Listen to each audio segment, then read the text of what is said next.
Channel जिसका नाम है इंग्लिश एंड हिंदी। सो आइए चलिए क्लास 12 स्टूडेंट्स चैप्टर नंबर 7 देखते हैं जिसका नाम क्या है, जिसका नाम है द इंटरव्यू। तो आप लोगों को पता है कि एक इंटरव्यू क्या होता है और आप लोगों ने इंटरव्यू बहुत बार देखे भी होंगे, ठीक है, अपने फेवरेट सेलिब्रिटी के, पोएट्स के, ठीक है, राइटर्स।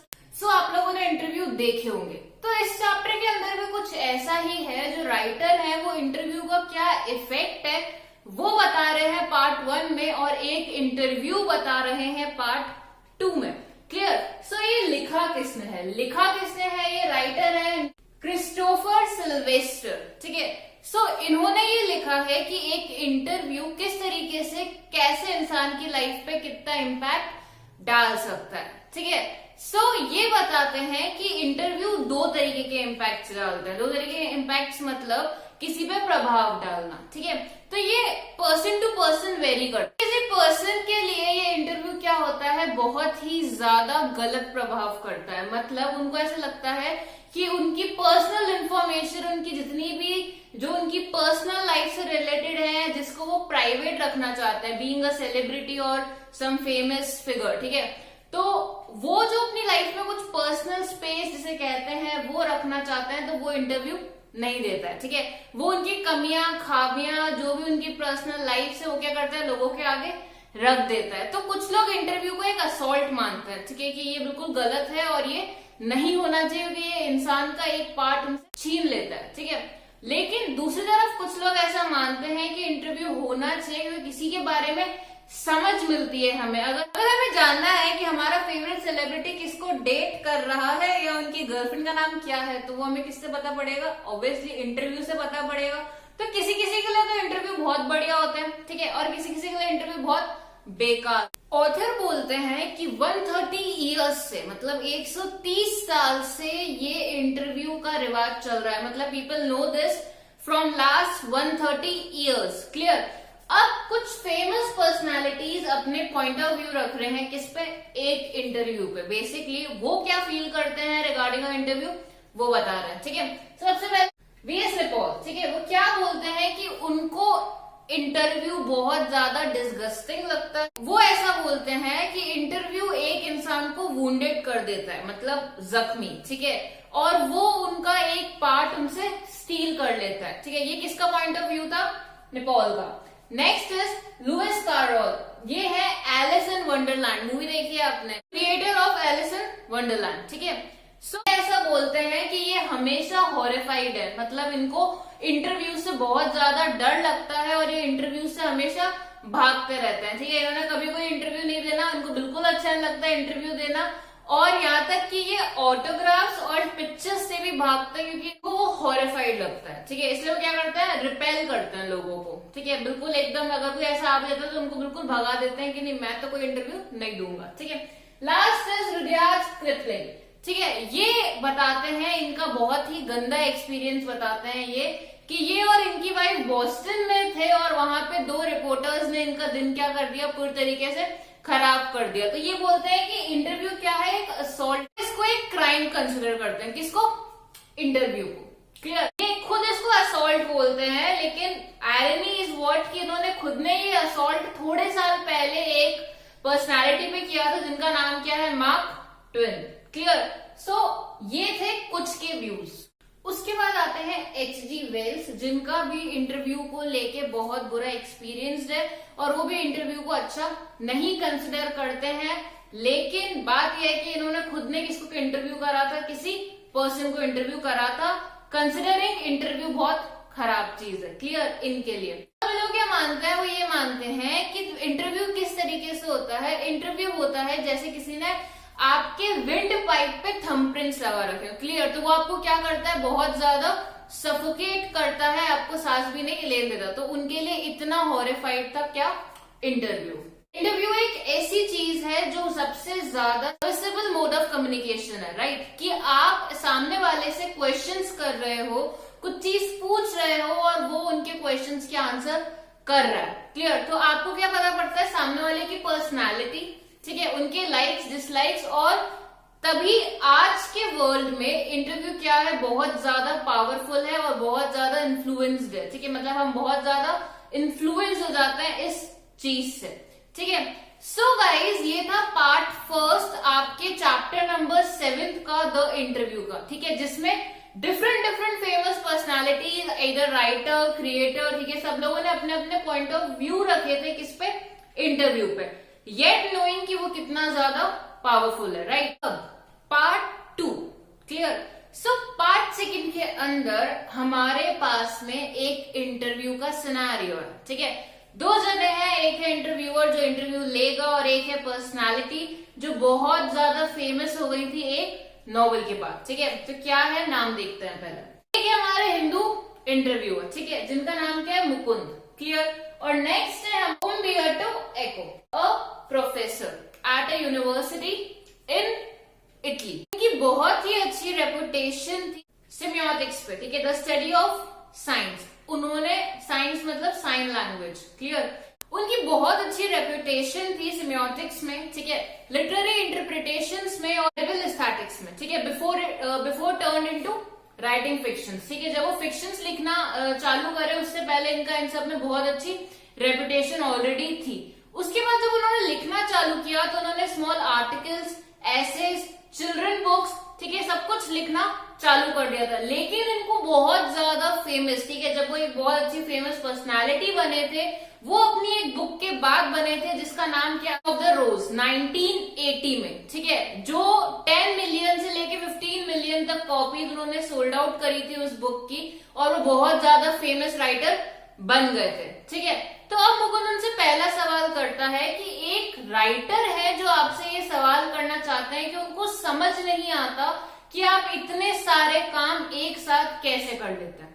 ठीक है, एको से पूछ रहा है। वो ऐसा बोलते हैं कि मे बी लोगों को ऐसा लगता है कि मैं बहुत सारे काम करता हूँ लेकिन अल्टीमेटली मैं एक ही काम करता हूँ। तो मुकुंद बोलता है विच इज, मतलब वो कौन सा काम है जो एक ही काम है जो आप करते हो। क्लियर। तो अब हमारे जो राइटर हैं एको जी, वो ऐसे बोलते हैं कि ये थोड़ा डिफिकल्ट है एक्सप्लेन करना। ठीक है, बेसिकली वो बताते हैं कि तुम्हें पता है कि मुझे साइकोलॉजिकल इंटरेस्ट है। ठीक है, सो मैं उनको, तुमने अगर मेरी बच्चों वाली जो चिल्ड्रंस बुक है वो भी अगर तुमने मेरी पढ़ी होगी तो वो भी नॉन वायलेंस और पीस पे। ठीक है, तो बेसिकली मैं मेरे साइकोलॉजिकल इंटरेस्ट मेरे एकेडमिक वर्क के थ्रू परस्यू करता हूं, और उसके बाद एक सीक्रेट है। वो सीक्रेट ये है कि मैं मेरे एम्प्टी स्पेसेस को भी वेस्ट नहीं करता हूँ। ठीक है, बेसिकली वो एक एग्जाम्पल देते हैं कि सपोज करो मुझसे कोई मिलने आ रहा है। ठीक है, अब वो इंसान आ रहा है, ठीक है, और वो एलिवेटर में है और वो एलिवेटर से ऊपर आएगा मेरे फ्लैट। जितना टाइम वो इंसान आने में लगाएगा तो उतना टाइम मैं उसके प्रिपरेशंस में नहीं लगाऊंगा। ठीक है, उसके आने से पहले मेरे पास जो टाइम है उसके अंदर मैं कुछ आर्टिकल या ऐसे बैठ के लिखूंगा।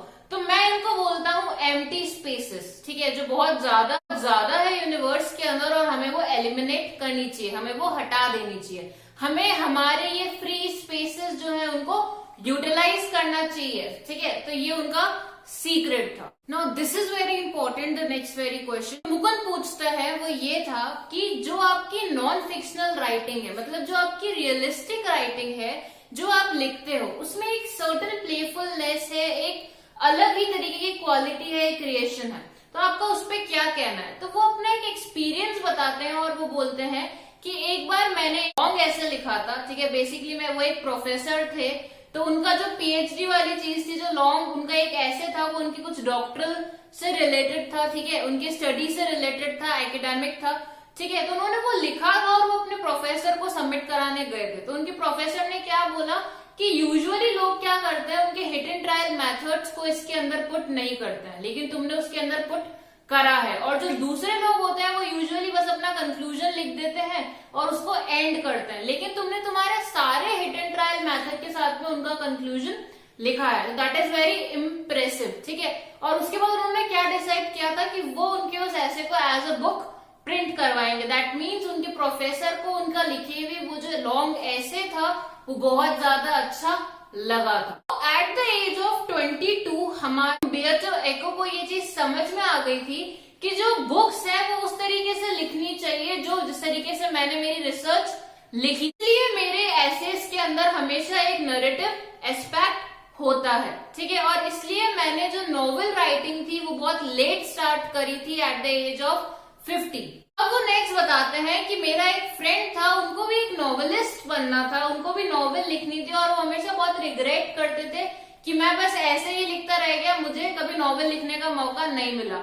लेकिन वो कभी नॉवेल नहीं लिख पाए थे, डेथ हो गई थी और वो कभी नॉवेल नहीं लिख पाए थे। जो एको बताते हैं कि उनका नॉवेल लिखना बहुत ही एक्सीडेंटल था, ठीक है, कभी उनका इंटेंशन नहीं था कि वो नॉवेल लिखे। क्लियर। तो मुकुंद का नेक्स्ट सवाल होता है कि आपको कैसा लगता है कि आपने 5 नॉवेल लिखी है, उसमें से भी जो नेम ऑफ द रोज है वो आपकी बहुत ज्यादा हिट पब्लिकेशन गई है, लेकिन जितना भी आपने जो ये बाकी का रिसर्च वर्क, जो एसेज हैं और जो बाकी चीजें लिखी है, इसके लिए कभी आपको जाना नहीं गया। आपने मोर देन 20 ऐसी चीजें लिखी है नॉन फिक्शनल, लेकिन आप नॉवेलिस्ट एज अ नॉवेलिस्ट जाने जाते हो। तो हमारे जो एको जी है वो उन्हें करेक्ट करते हैं और उन्हें बोलते हैं मोर देन 40, ठीक है। मैं मोर देन 40 नॉन फिक्शनल चीजें लिख चुका हूँ, लेकिन स्टिल मैं फेमस कब हुआ, जब मैंने एक्सीडेंटली एक नॉवेल लिखी है। क्लियर। तो नेक्स्ट मुकुंद पूछते हैं कि क्या आपको कभी बुरा लगा है कि आपका जो सिमियोटिक वर्क है, ठीक है, जो साइन आपका साइन वाला वर्क है, जो आपका इंटरप्रिटेशन है, उसको लेके जो आप लिखते हो, ठीक है, उसके लिए कोई आपको नहीं जानता, लेकिन आपको लोग एज ए नॉवेलिस्ट जानते हैं। तो वो बोलते हैं कि यस, मुझे बहुत ज्यादा बॉदर करता है ये, क्योंकि मैं एकेडमिक हूँ, मैं एक प्रोफेसर हूँ, ठीक है, मैं पढ़ाता हूँ, ठीक है। तो मैं चाहता हूँ कि भाई मेरे जो काम है, मेरा जो रिसर्च है, मुझे लोग उसके लिए जाने, ना कि उसके लिए कि मैं संडेज को नॉवेल लिखता हूँ। कभी भी किसी राइटर और इन सब के साथ नहीं बैठा हूँ, ठीक है, मैं कभी किसी राइटर क्लब में नहीं गया हूँ। मैं किधर बैठता हूँ कि मैं एक एकेडमिक कम्युनिटी के अंदर ज्यादा बिलोंग करता हूँ, और मैं ये चाहता हूँ कि लोग मुझे उसके लिए जाने, ठीक है। और सिर्फ जो वो नॉवेल के लिए फेमस हुए थे, ठीक है, तो वो जो नॉवेल लिखते थे वो सिर्फ संडे को लिखते थे। क्लियर। और एक्सीडेंटली वो फेमस हो गए थे। अगर very important question of Mukund, ठीक है, जिसपे आपका क्वेश्चन पुटअप हो सकता है।